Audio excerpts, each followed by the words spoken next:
Hey guys, what's up everybody? Welcome back to my channel. Thank you for always coming back to click on my videos, and if it is your very first time here, kindly consider subscribing, hit the notification bell so that you will be notified each and every time I drop a new video. I know guys, you're wondering, why is this girl carrying this water bottle here?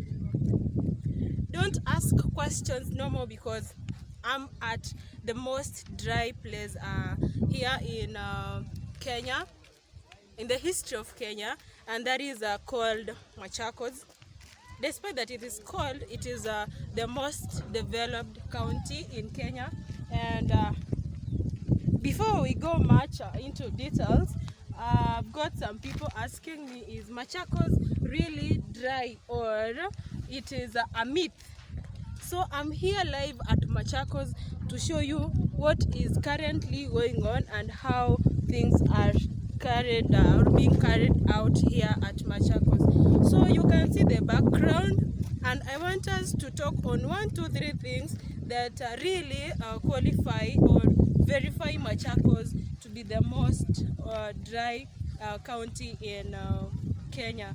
So I don't know the other places, but right now I'm at Katoloni. I'm at Katoloni, a place called Katoloni, and looking at 1, 2, 3 things, it really confirms that it is dry. Number one, looking at the background, the trees that are right here are the trees that I used to learn at school. Yeah, they're being they always grow at arid and semi-arid areas. That is one confirmation that Machakos is really dry, and these trees are able to survive because they have the ability to store their waters at their stems for a long period of time. Yeah. It is really dry, it is very sunny here, and that is why I have to walk with water.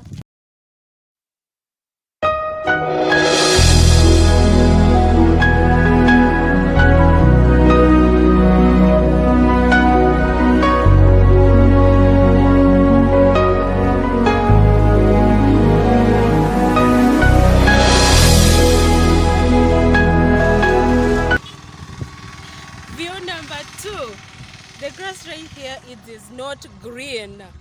As you can see, it is dry. You can almost count the number of grasses that are green, and this shows that it is really sunny here, and there is no rain at this place. But they've said that if there is rain right here, the place is always flooded, and the place is more of sand soil.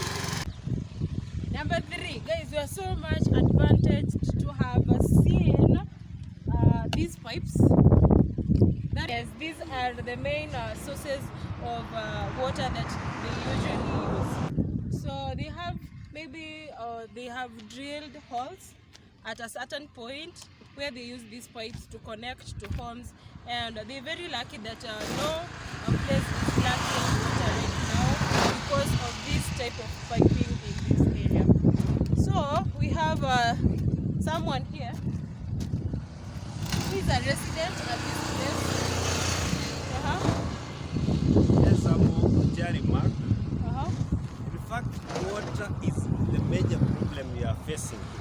Okay. So we are lucky that our governor here, Mutua, has tried his level best. He has provided, as you can see, there are pipes here.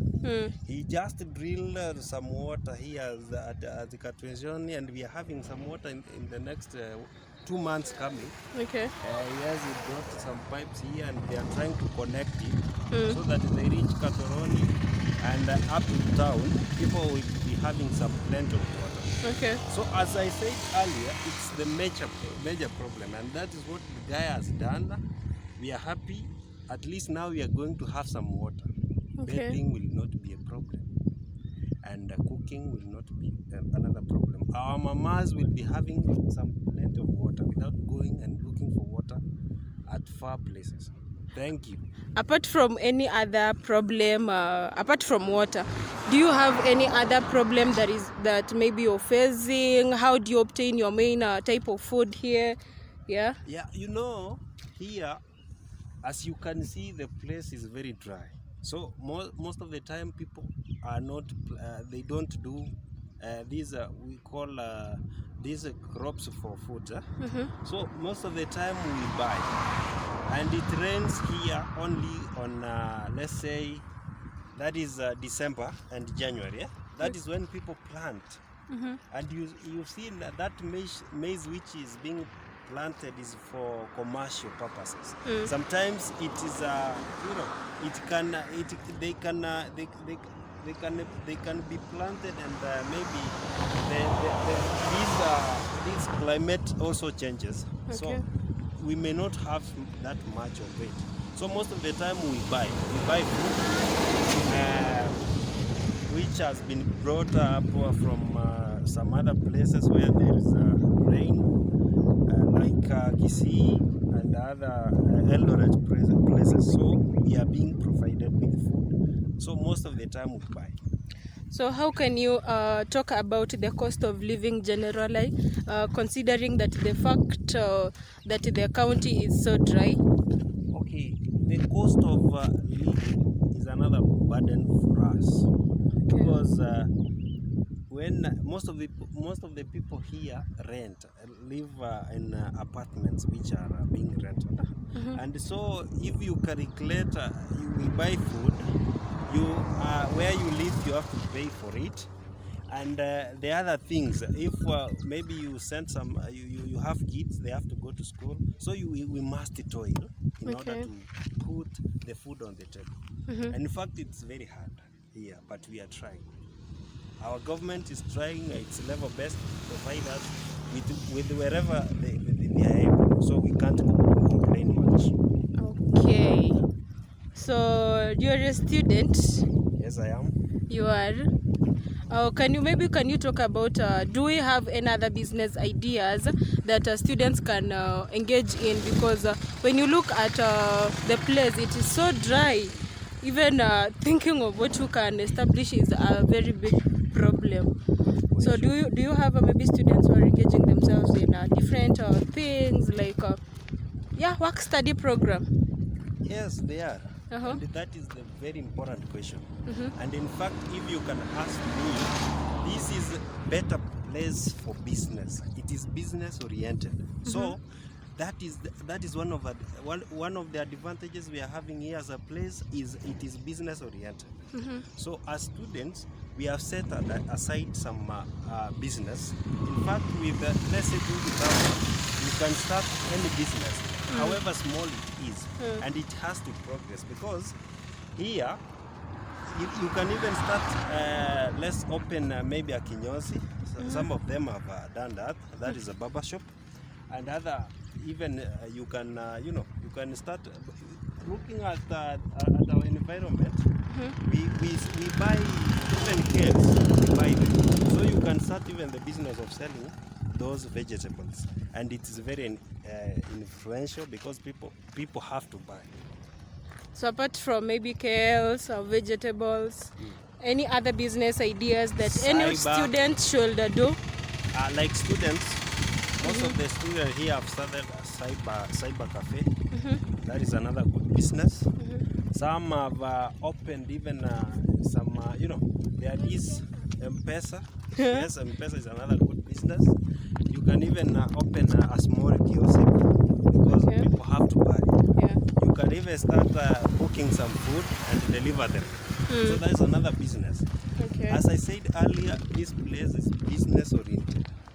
So if you want to be somewhere, then you have to calculate and start doing business. Okay. So what can you tell other people who have a perception that Machakos is not the best place to be? Yeah, it is a very bad to be there because of the dry area and all those stuffs. What can you tell other people who are looking forward to come here, but they are being discouraged? what I can tell them is that they don't have to live in perception. Those are analogies. First of all, I've been here for quite long, and I'm still there. I know the place for me is good. So instead of just listening to rumors, what they are supposed to do, just let them have a walk here and then experience by themselves. I think they love it. They'll be okay with the environment. They love to like everything here at Machakos. That's why they say it's a place to be. Okay. Yes. I'm so much humbled to talk to you. Yes.